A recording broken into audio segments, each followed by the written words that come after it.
গভীর বনের মধ্যে অনেক বড় একটি আমের গাছ ছিল। ওই গাছটিতে একটি বদমাশ ডাইনি থাকতো। গাছটিতে অনেক আমও ধরেছে। এদিকে থাকতো টুনি ও টোনা, তাদের একটি বাচ্চাকে নিয়ে। তারা বনের খাবার খেয়ে সুখে শান্তিতে দিন কাটাতো।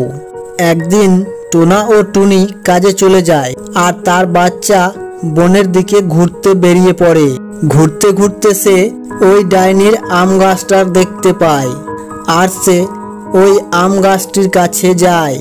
তখন গাছ থেকে একটি আম নিচে পড়ে আর টুনির বাচ্চা সেটা খেয়ে নিয়ে বাড়ি চলে আসে। বাড়িতে এসে টুনির বাচ্চার পেটে খুব ব্যথা শুরু হয়। তখন হঠাৎ তার পেট থেকে একটি আমের গাছ বের হয় আর সে খুব কান্নাকাটি করে। টোনা আম গাছটা দেখে খুব খুশি আর বলে, কি মজা, আমাদের বাড়িতে আম গাছ হয়েছে আর তাতে অনেক আমও ধরেছে।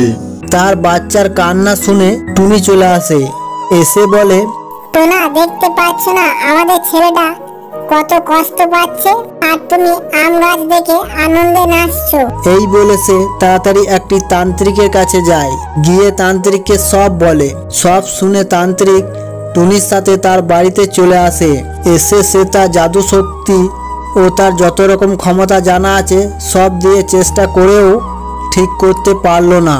তখন তান্ত্রিক বলে, টুনি, তোর বাচ্চাকে ঠিক করার আর একটি উপায় আছে।